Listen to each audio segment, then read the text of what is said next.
Land is the center of life to Native people. Most of our land has been taken, and few of our people remain.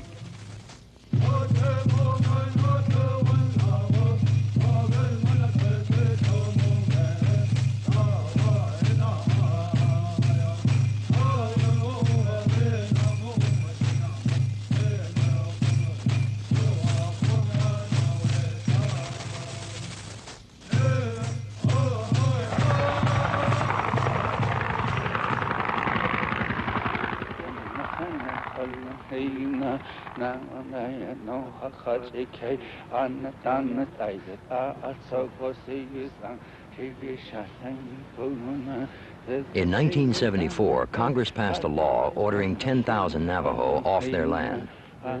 Land, the government says, belongs to the Hopi tribe.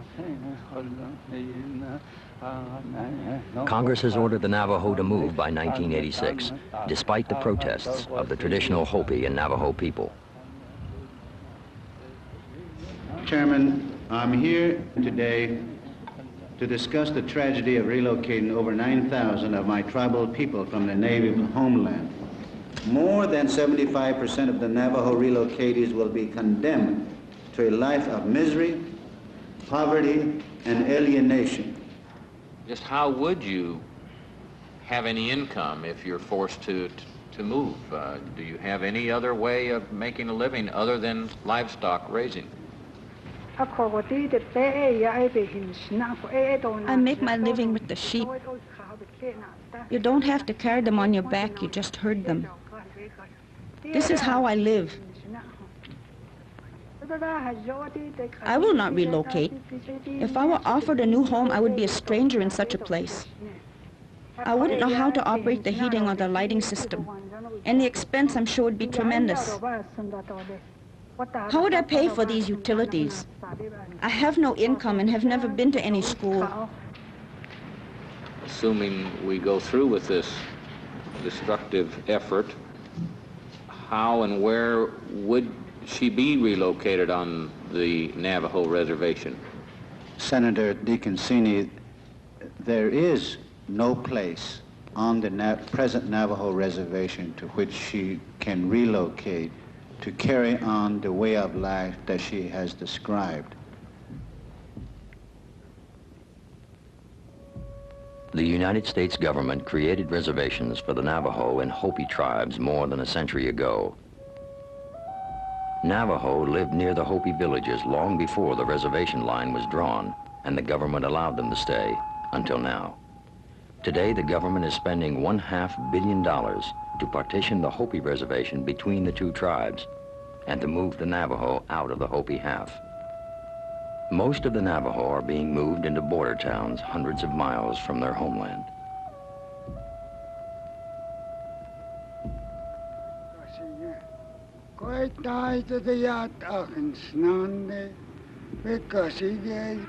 Before moving, I was living very well. The sheep and the cows were like a bank. It was good when I relied on them. Now I fall into hunger. My shoes are all worn out, and that is the truth. Here I'm told to pay for everything, even the water. I owe taxes, too. I just suffer from all the bills. 11, 19 is your change. 10, 11, and 19 cents. Thank you. Have a nice day now.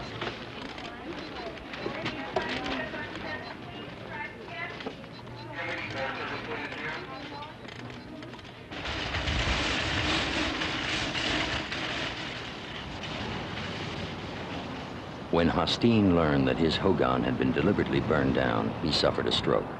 While he was in the hospital, his tract house was repossessed for non-payment of taxes and utility bills. There is no word for relocation in the Navajo language. To relocate is to disappear and never be seen again.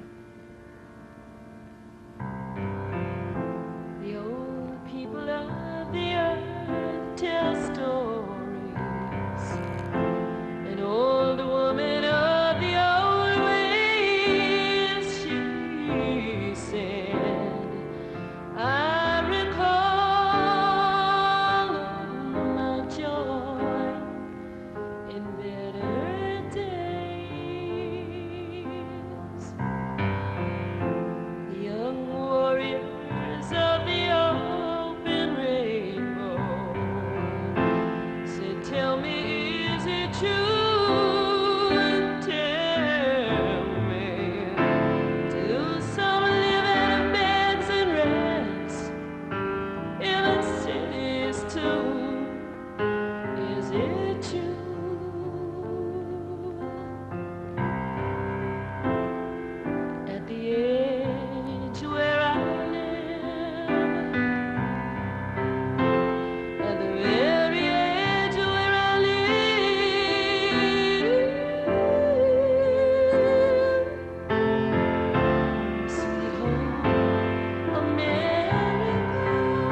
extraordinary group of Americans whose culture is fading.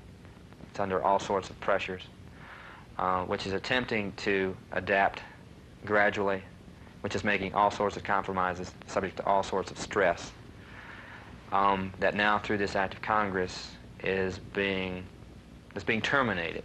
It's being invalidated. It's being forced to get off its center, the land. That's the integrating principle of the culture. And I say, why?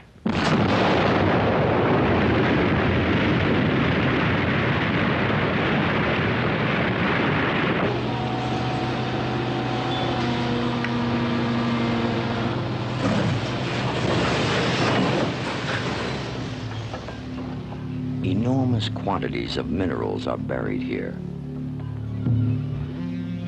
On the Navajo reservation alone lie 100 million barrels of oil, 25 trillion cubic feet of natural gas, 80 billion pounds of uranium, and 50 billion tons of coal, by conservative estimates. The energy corporations want the resources under Indian land, and if necessary, the native people will be sacrificed.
Since before human memory, winds and waters have sculpted this sacred Indian land and shaped the landscape like no other on earth. For 150,000 moons, Indian prayers have bonded the land and sky.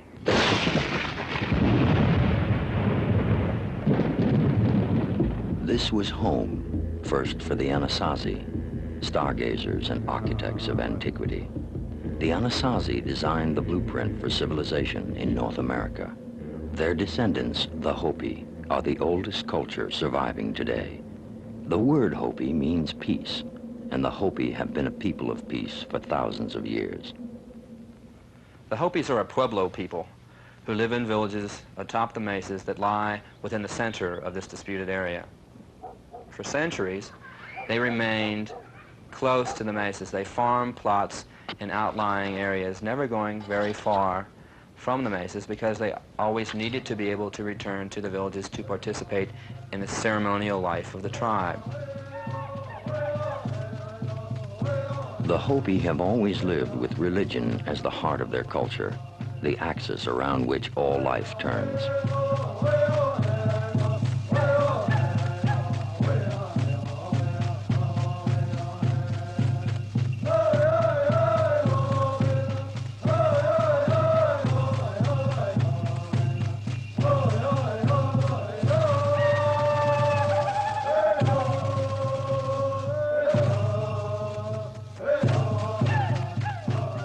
They have synchronized their energies to the rhythms of the universe.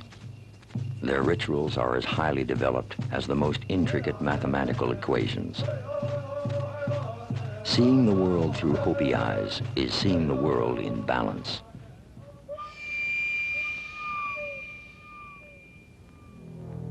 A 1,000 years ago, the Navajo, or Dene as they call themselves, migrated into the Southwest. According to their mythology, the Navajo came into existence through a circular opening called the Emergence Place. They settled within the 4 sacred mountains with the Hopi at the center. They, along with the Hopi, believed they were placed here to be caretakers of Mother Earth and to protect the sacred center of the continent. When the Navajo first came into the Southwest, they were hunters and gatherers, moving with the seasons, living in simple shelters in small family groups. The Navajo Nation was a loose association of families and clans. They became shepherds.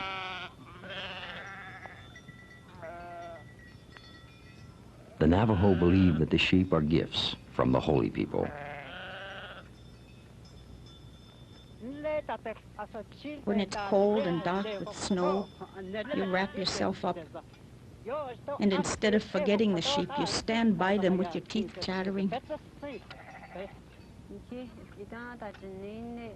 Long ago it was said, if your fingernails are frostbitten and your toenails are fallen off from herding sheep, only then do your sheep belong to you.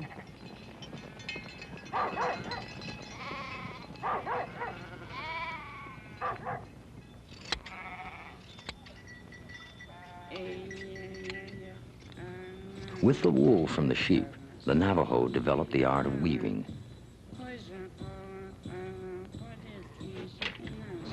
Their rugs became their primary source of income in the modern world.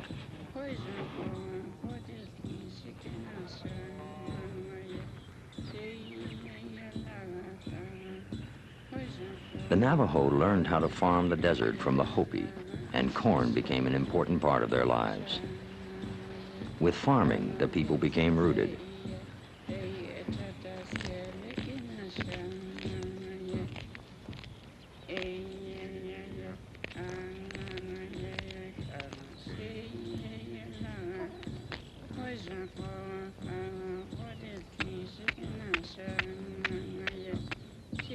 They built permanent shelters called hogans, which opened to the east to greet the sun.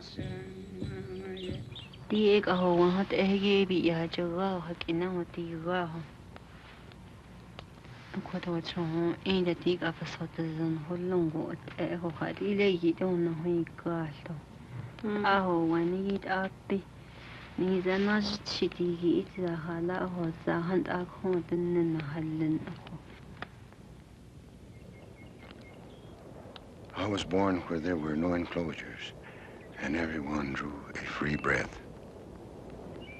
Big Mountain is a shrine to the Navajo who built their homes around its base.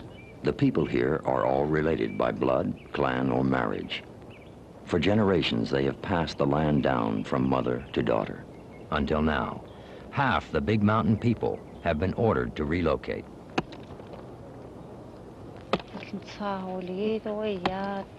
I'm a woman from Big Mountain. In our minds, we love this mountain very much. From the beginning, it was put here for us. I have children. I have a husband. I have the continuing generations of my family. This land must not be stolen from the coming generations. What my older people say, it's right. And a way for us to have our culture keep on going and not to forget what our ancestors have brought to us.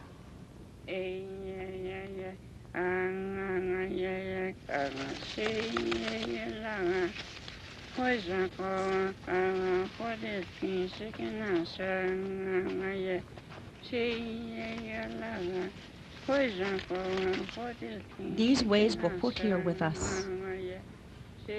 We shake the pollen from the corn plant and offer it to the sun. The Holy Spirit protects us. We pray for ourselves in this way.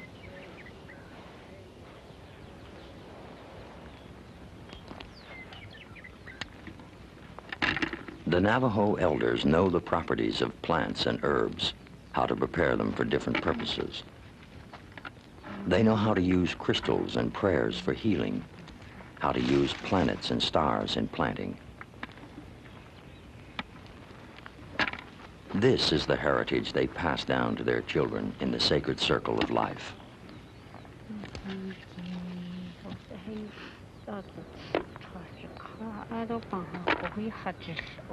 The juice from these berries will cure your eyes if they're irritated.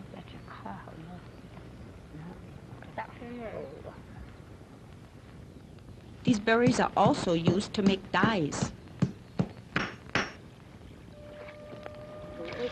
The dyes that belong to the white man color the wool right away.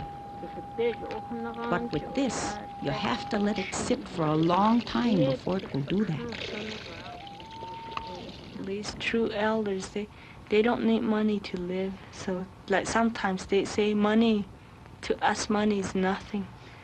Then they don't care for modern things like new materials or nice homes. They don't care for those because they know that those won't last long.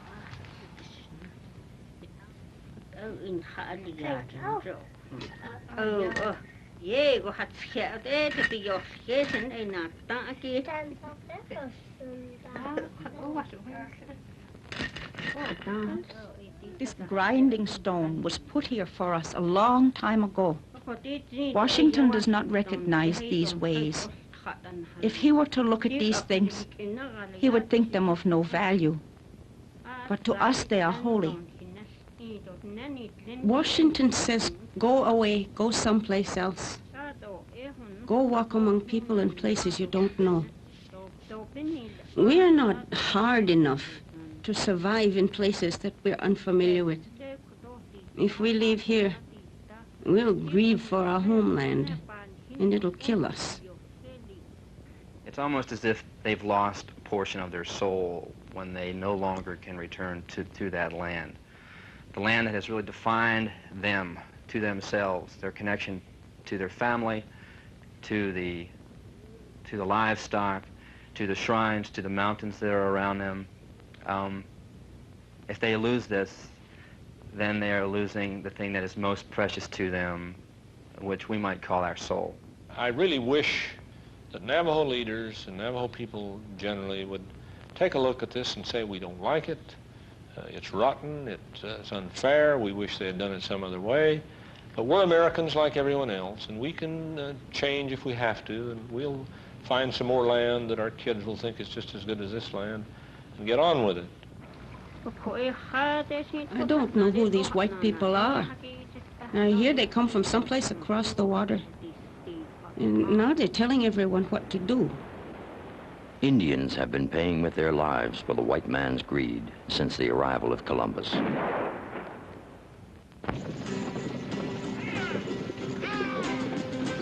White settlers moving west considered the land theirs for the taking. They demanded the Indians be killed or confined. An officer in the United States Cavalry wrote, "By the colonization and subjugation of the Navajo tribe, we gain for civilization their whole country. There is evidence of gold fields, of veins of silver, and the richest copper.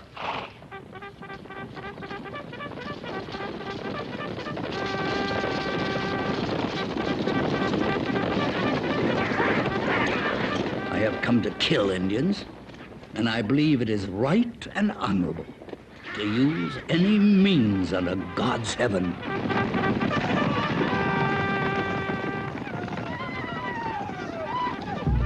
Colonel Kit Carson burned Navajo crops, slaughtered Navajo livestock, and murdered innocent people.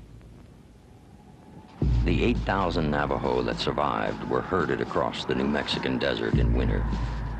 Hundreds perished along the way, the old, the young, the helpless. Those that couldn't walk any further were left to die in the snow. The survivors called this the Long Walk.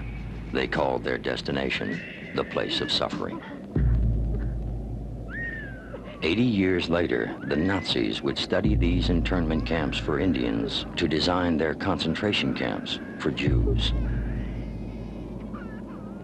No shelter was provided. They dug holes in the ground and covered themselves with branches. They were given coffee and flour. They boiled the unfamiliar coffee beans, threw out the coffee, and ate the beans. They died of dysentery, hunger, and despair. They begged to be allowed to go home.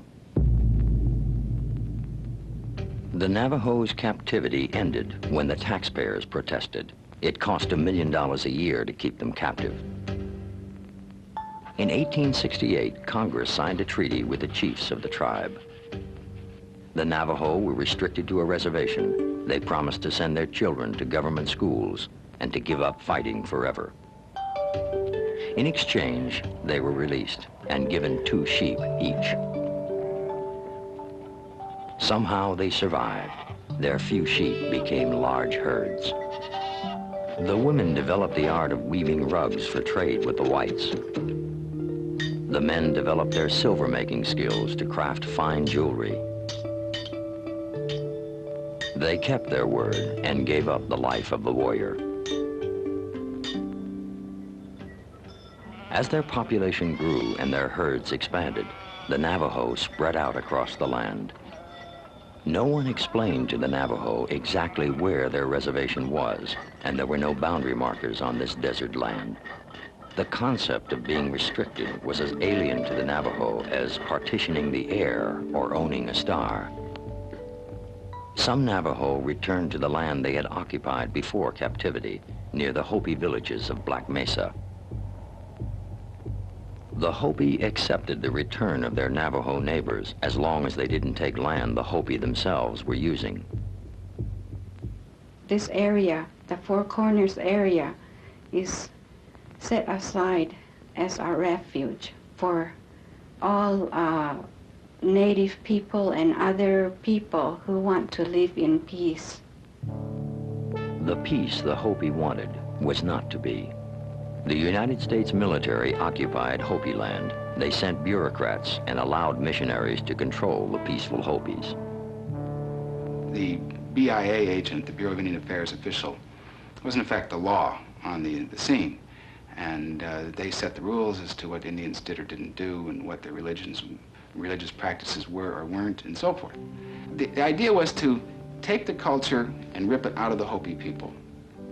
Hundreds of miles away, the children would be trucked to boarding schools where they would stay for great periods of time, have their hair cut, their names changed, forbidden to speak Hopi, forced to speak English, forced to attend Christian services, denied the right to practice their Hopi religions, etc. As I grew up, I began to take notice that there were white people among us, you know, a few of them among us, and the people, our parents used to say to run when you see a Bahana coming, you know, they'll grab you and take you to school. They had to hire the army to come and get us and take us to Keams Canyon, which is a boarding school. And we stayed there for many years without ever coming home, and then we were older. And we sort of grew away from our people, you know. When the Hopis resisted this passively, they were summarily treated as criminals. There are documents in the archives which will show you photographs of whole groups of Hopi leaders hauled off to Alcatraz on the conviction of the local BIA agent. To consolidate federal control over the Hopi, the government agent drew an arbitrary rectangle on a map, depriving the Hopi of millions of acres they had considered their own. With the stroke of a pen, the Hopi, like the Navajo, became wards of the federal government. You know, that's the historical legal framework that led to this present dispute. The idea that the federal government can give and take Indian land willy-nilly as it sees fit, with no legal restraint whatsoever. Those lands weren't the lands of the United States with which to do as they pleased. Those were native people's lands, and I think the problems that we're now seeing would not have arisen had it not been for the conduct of the United States in those times. There were 500 Navajo living inside the Hopi reservation when it was formed. The government not only allowed them to stay, but also encouraged more and more Navajo to move into the Hopi reservation. As far as I can remember, the Navajos have come into our area, and they've brought in wood, and they bring mutton, and we trade with them. and we trade our corn and beans, melon, things like that. And so we are dependent on each other for our livelihood. In 1884, the Indian agent wrote, "The best of good feelings generally exists between these two tribes. They constantly mingle at festivals, dances, and feasts.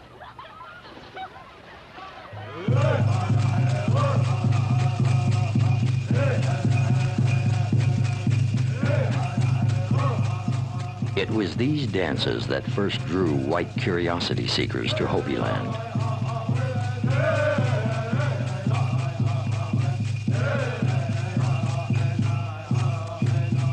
In August of each year, when the earth was dry and cracked, the Hopi priest prayed for rain with rattlesnakes in their teeth.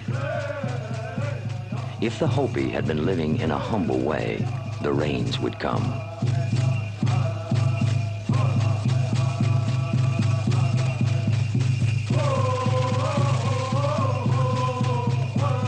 The Hopi tried to teach the white Americans to respect the power of their ways. But their ceremonies, which echoed the archaic womb of human consciousness, resonated from a depth that few whites could comprehend. While the Hopi prayed for and with nature, the whites were hell-bent on conquering her. The completion of the Santa Fe Railroad accelerated the white man's penetration into Indian territory. The trains brought with them alcohol and diseases to which the Indians had no resistance. Small towns sprung up. Homesteaders and prospectors began settling on Indian lands. The influx of white settlers caused conflicts with the Navajo, whose own population had expanded rapidly. To protect the settlers and the Navajo from one another, the government was forced to expand the Navajo reservation until it completely surrounded the Hopi reservation. Having confined the Indians to land he thought worthless, the white man discovered that beneath the tangle of corn plant roots lay vast quantities of oil.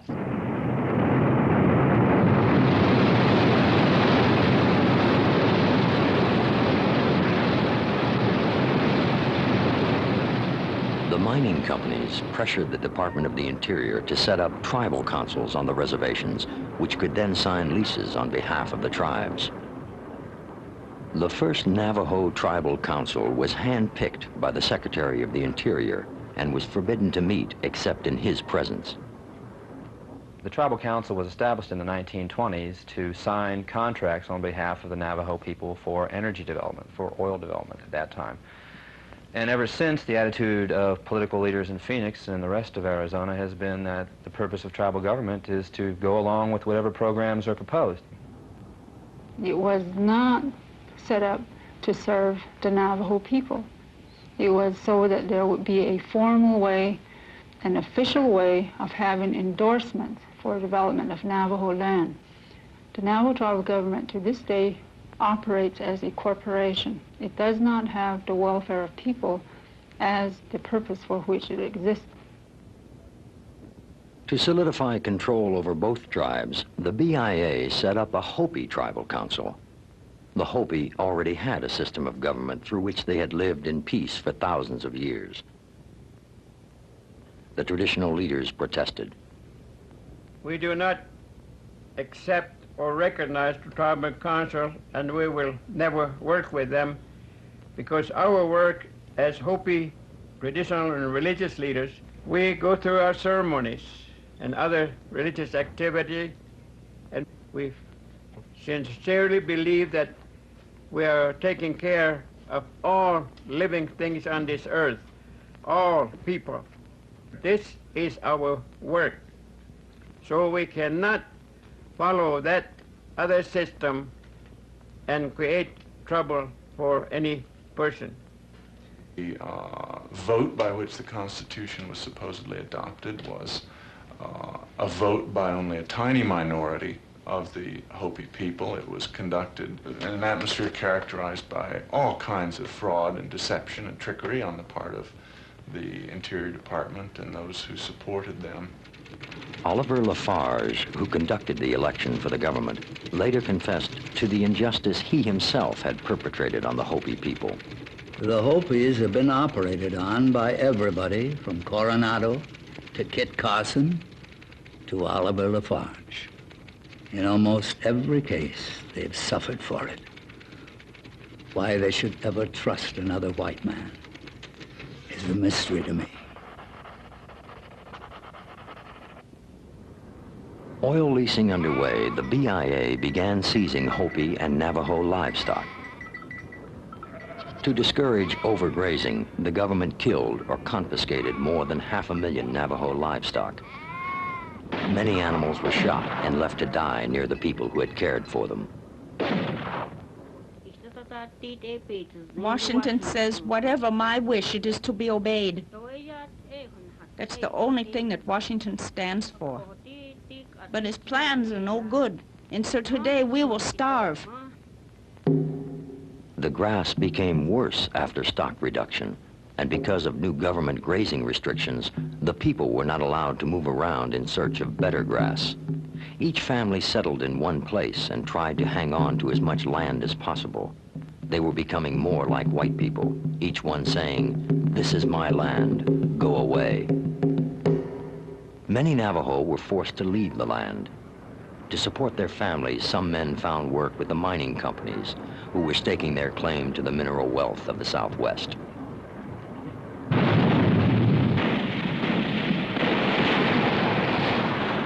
World War II changed the lives of the Navajo forever. Some Navajo went to work in munitions factories. Others mined the uranium that was used to make the atomic bomb. Neither the government nor the mining companies warned them of the dangers of radiation. Thousands of Navajo went to war. Many distinguished themselves. An elite corps of Navajo, the Code Talkers, used their ancient language to create a code that was never broken by the Japanese. The Navajo word for potato became the code word for grenade. Egg meant bomb. They transmitted thousands of messages without error, making a major contribution to the Allied victory in the Pacific. When the war ended, the government continued to subsidize the defense industry in the West. As cities like Los Angeles, Phoenix, and Salt Lake were undergoing population explosions, their energy needs became excessive. The utility companies needed a new source of electric power. They began developing coal-fired power plants in the Four Corners region of the West. The idea there was to import energy from this remote area and to export the pollution and the health and environmental consequences of building these kinds of power plants. And this was the beginning of very intense pressure that grew during the 1960s and 1970s on the resources on Indian lands. 1/3 of the nation's strippable coal and half of its uranium is on Indian land. Much of this mineral wealth lies beneath the Hopi and Navajo reservations. Wanting to gain access to these resources, a Mormon lawyer named John Boyden tried to convince the Hopi to hire him as their attorney. Most Hopi refused to even meet with Boyden, knowing he wanted to strip mine their land.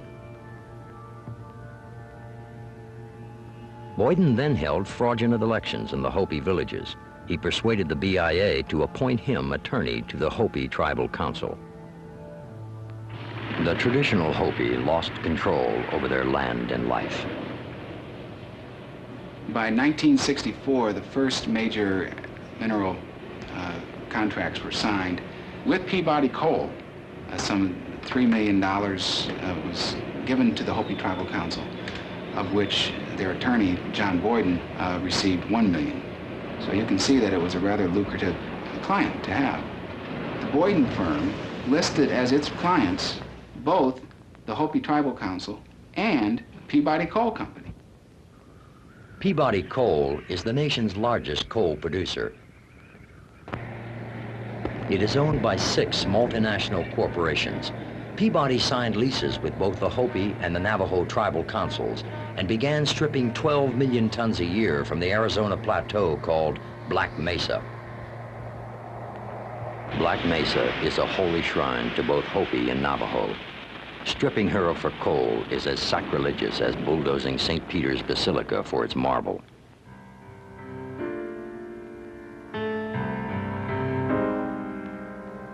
Native American nation, caught in the devastation, endless situation. What can I do? The ghost of prejudice cuts through the moon glow. Poet on a crying page, broken rainbow.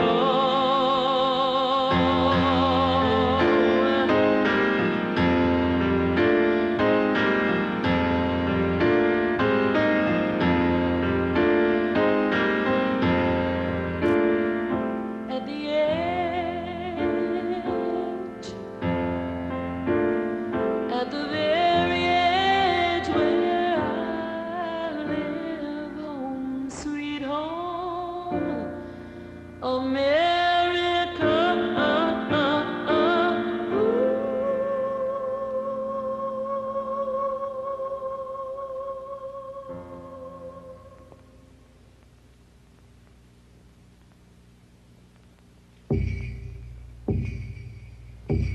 300 Navajo families lost their homes and grazing lands when the mine came in.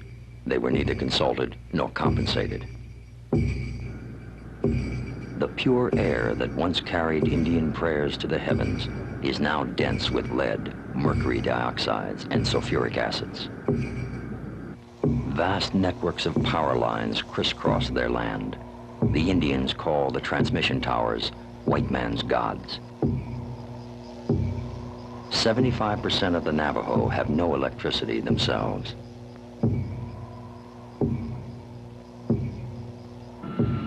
Vast quantities of water are used in the process of converting coal to electricity. Every day through evaporation, 20 million gallons of water are wasted at one power plant alone. Scientists are now concerned that in draining the underground water supply, we are affecting the planet's balance. The native people spoke out against the destruction of the environment. We are facing a dangerous period ahead. If we do not stop, correct, and change some of these wrongdoings now, we are all going to suffer. Either things that we made will overtake us or nature will take over. Earthquake, flood, rain, severe drought, severe winter, lightning destructive, great wind destructive. These things will warn us that we are not following the law of the Great Spirit. The Department of the Interior disregarded the pleas of the traditional people and urged the tribal councils to sign leases that were substantially below market value.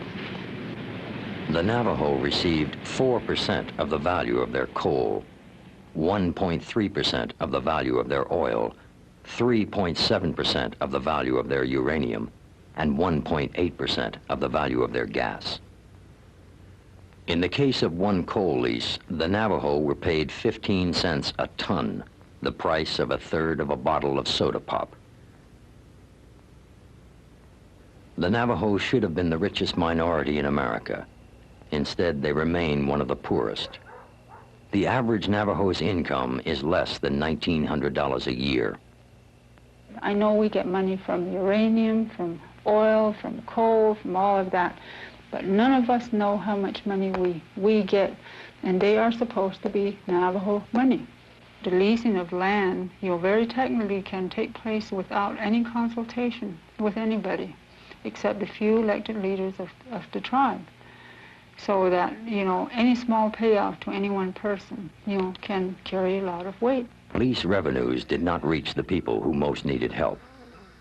Men who had worked the uranium mines in the 40s were now dying of lung cancer. Neither they nor their widows have been compensated. I went to Washington 2 times. we need help to somehow. So we need really help financial way. But I always even forget the Kermit didn't tell us to how dangerous this thing. So all my people and my husband, they killed it, just like combat soldiers. They should think more about safety this time. Another miner, Donald Rowe, built his house with the debris from a uranium mine. Donald built his house himself. We didn't know that it was dangerous. Donald has the same with radiation too. He has a stroke from that. That's what the doctor said. He's paralyzed. We lived in this house for 30 years. It's made a friend of mine. And he gets us sick very often now. I'm sick today because it's too hot in the house and it gets worse. Kerr-McGee, United Nuclear, and other mining companies have left thousands of tons of radioactive waste on and around the reservation. This debris will pollute the water and poison the air for 80,000 years.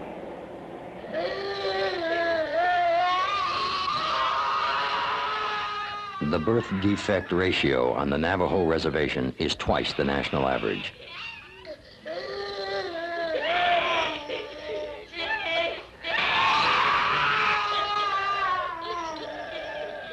Exposure to radiation is the probable cause.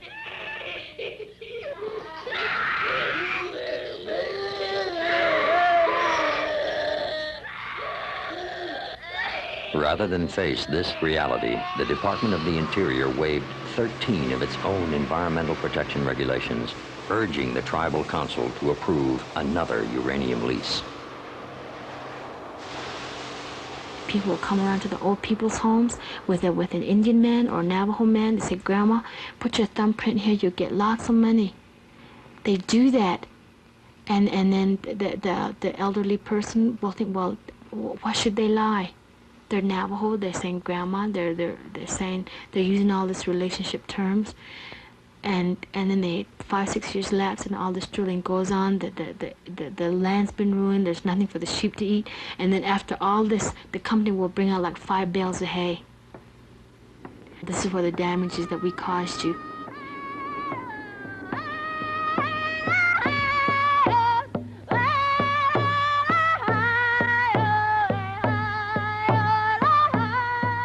The nation's hoop is broken and scattered.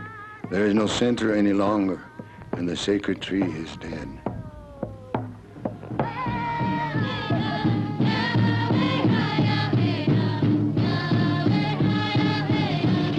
It is no longer possible to separate environmental issues from Native American survival.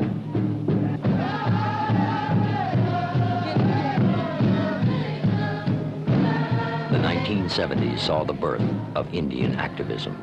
100 years of surrender to the white man's will had brought nothing but poverty and humiliation to Indians and destruction to the earth itself. Indians began demonstrating, demanding that their treaty rights, their right to self-determination, be respected. The Trail of Broken Trees is a reflection that Indian people are no longer going to tolerate the kinds of conditions that we've been subjected to for the past 200 years.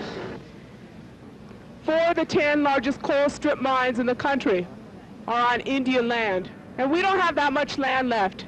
We got 4% of our original land base, but we're producing all that coal. Now, I don't like any of the people to be killed with the things that are dig from under our Mother Earth.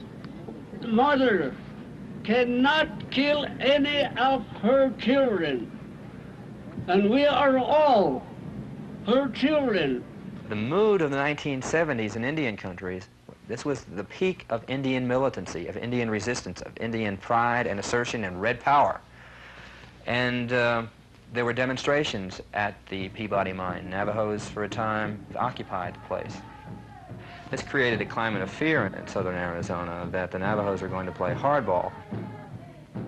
The Navajo living inside the Hopi reservation shared control of the minerals with the Hopi. To gain control of as much of the minerals as possible, John Boyden proposed legislation that would divide the Hopi reservation between the two tribes. The Hopi Tribal Council, under John Boyden's control, hired a public relations firm to convince Congress to partition the land. They created a land dispute. A climate of hysteria was manufactured back in the early 1970s. Congress was made to believe that unless it intervened with this piece of legislation, there was going to be a bloodbath between the two tribes. The Navajos and the Hopis were about to go to war, and that Congress would have blood on its hands unless it passed legislation that would stop this. Well, I mean, that's just patently false. At its very inception, the traditional Hopi leaders opposed the legislation, opposed the litigation that sought to partition and relocate and so forth. We want the world to know that it's not these Hopi leaders, Kikmawis, traditional people, are involved in this kind of a plan to relocate the Navajos. Today you see all Indians all over the land, all saying the same thing. This is our homeland, this is our birthright. They don't want any white man comes in here and tell us that you have to divide this up this way or that way. The white man doesn't own this land. Just because he has a gun, he said, I took your land.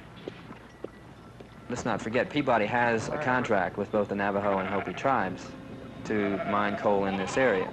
If Peabody does not have to relocate Navajos, if the Navajos are already gone, it makes their job easier.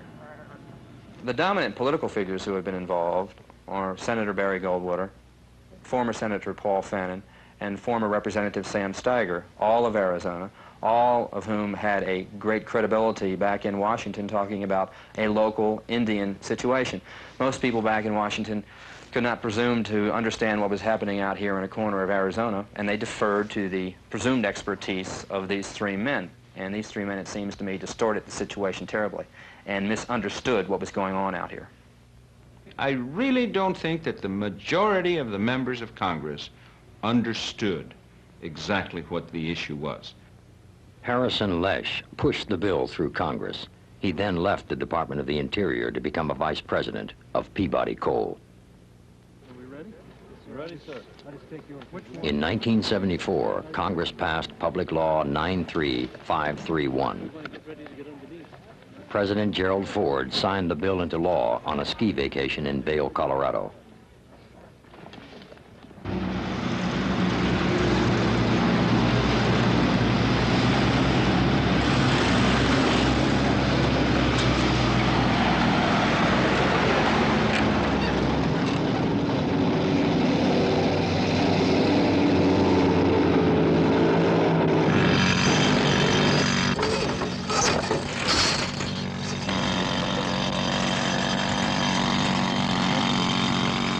Fencing along the new boundary line began at once.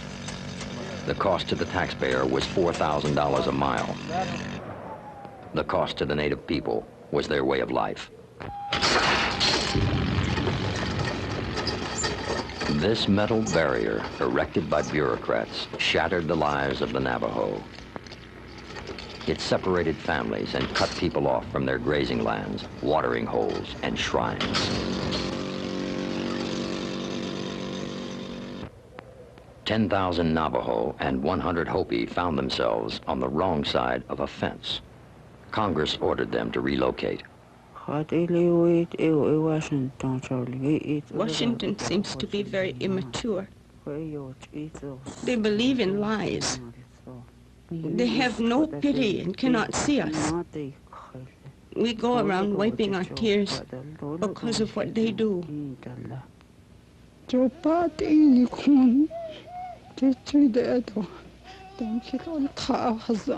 Because we don't count, our plans and thoughts for walking forward into a good future have been taken from us. It seems as though our future has been beaten out of us with a stick. What is there to make us whole again? There's nothing.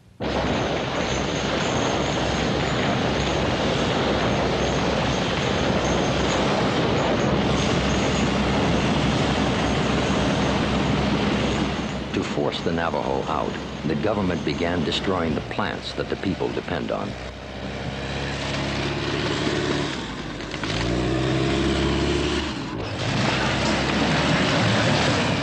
Our mother is the earth. All the plants, whatever it's on earth is, some of it is our food, and some are medicines. And that's how we live on. And as though we are the children of our Mother Earth, and how she feeds us is causing the whole thing. We're going through suffering from everything that what the BIA is doing to my nation.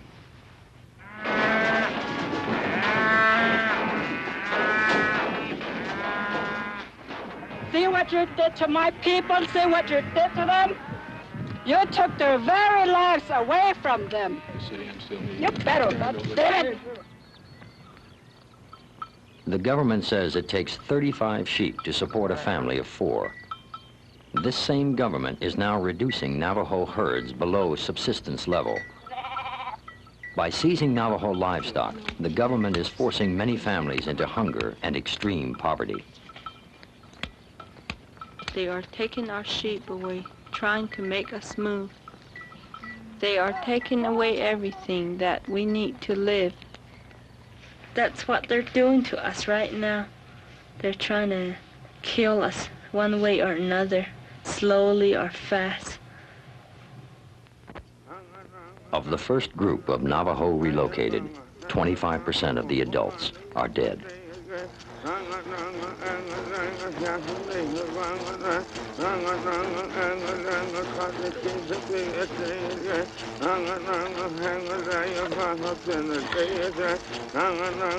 Joel Oshke was emotionally disturbed by his grandfather's death.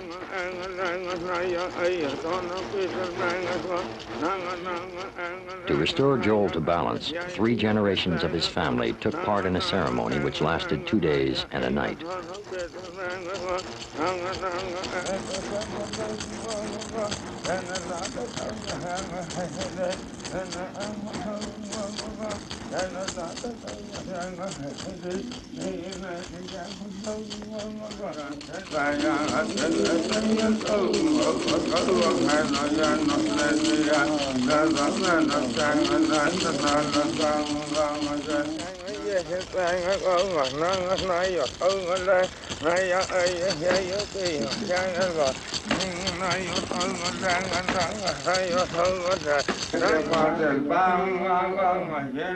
While the ceremony restored Joel's well-being, his family life has been ruptured, and his culture continues to be destroyed.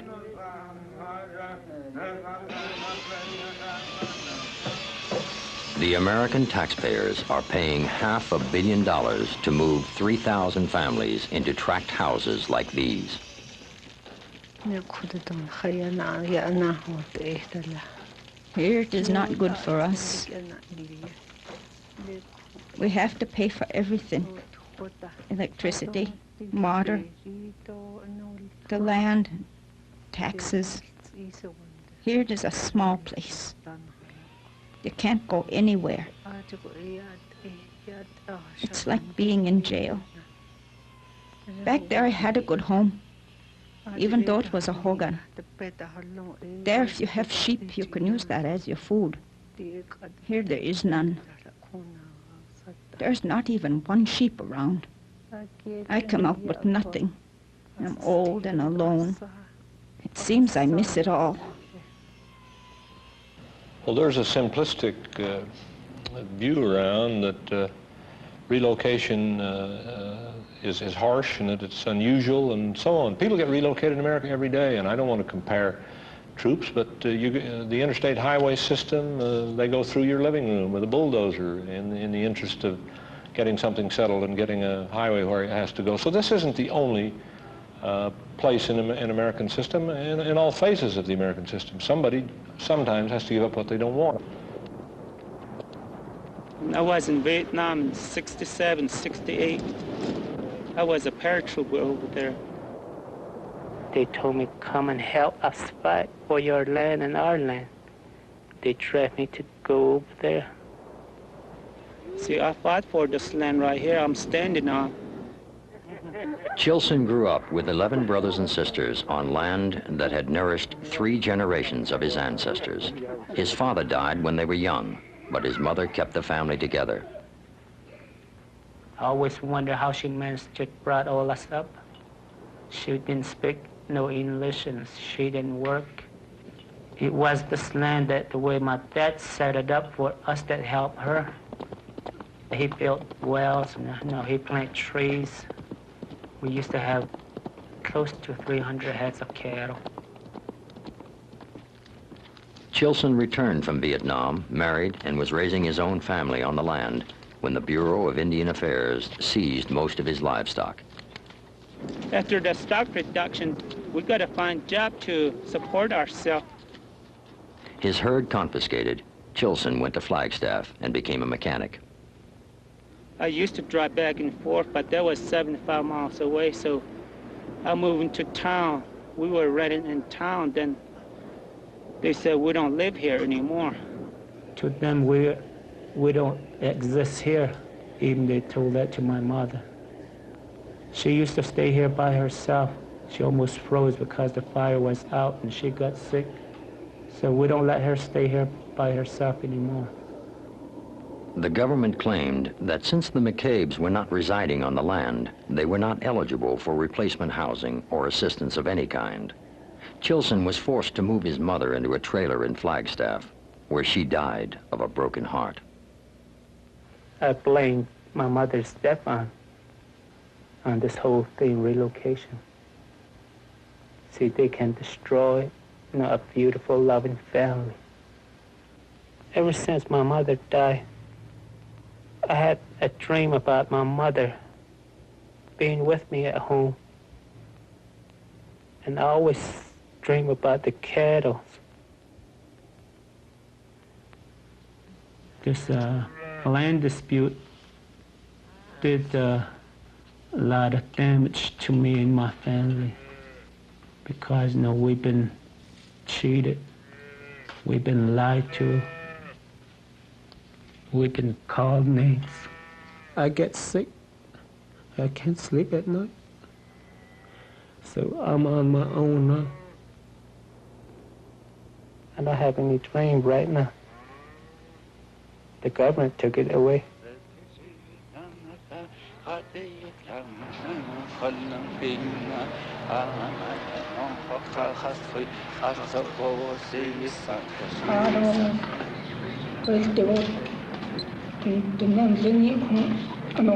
The Diné people were forced to go to Fort Sumner. Washington said there won't be any more wars. These arms we will lay down. Then there was a world war. He asked for our children. Some of them never returned. So Washington broke that treaty. The Hopi and my late husband were good friends. We lived in harmony. Washington came and ruined it for us. He broke the law, and now he's demanding the land. Right now, police are hauling guns at Black Mesa and Big Mountain. Doesn't this Washington ever wake up?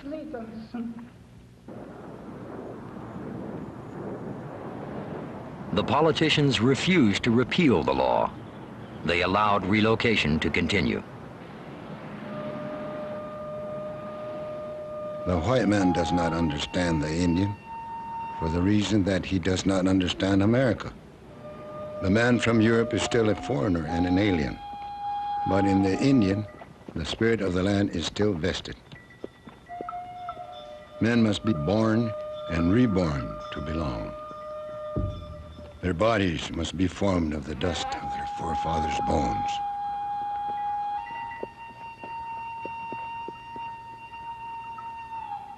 My roots is way down deep. It can't be pulled out. My great-great-grandmother is buried there, and grandmother and my mother, my father and brothers, and even my children, they're just buried just among where I am. So I just not able to live anywhere. I'm just gonna remain. My father, he used to say that he's part Hopi. And so I'm part Hopi myself.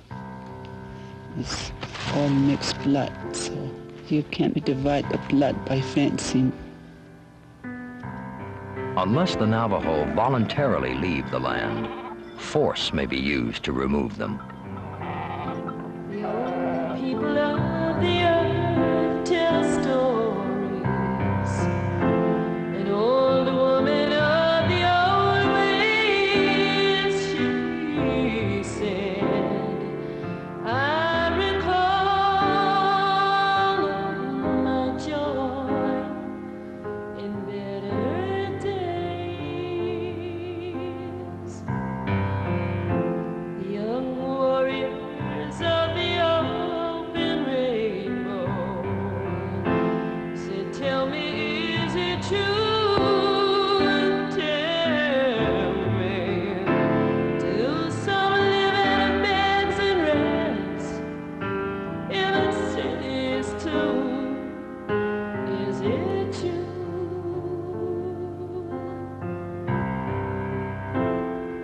At the age where I live, at the very age where I live,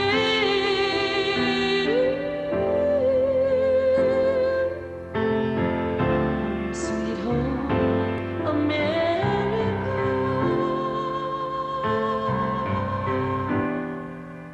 Their only hope is that Public Law 93531 will be repealed. The earth ones, they said our religion is in these lands and skies, sweet mother. Our land's gone to modern worlds, modern lies. The earthways and the new ecology. You know we were the first, believe me. We will be the last to keep the light for the earth.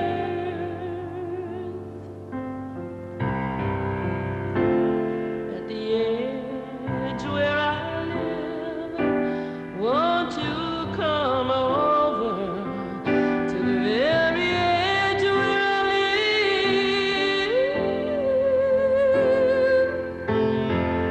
Sweet home America.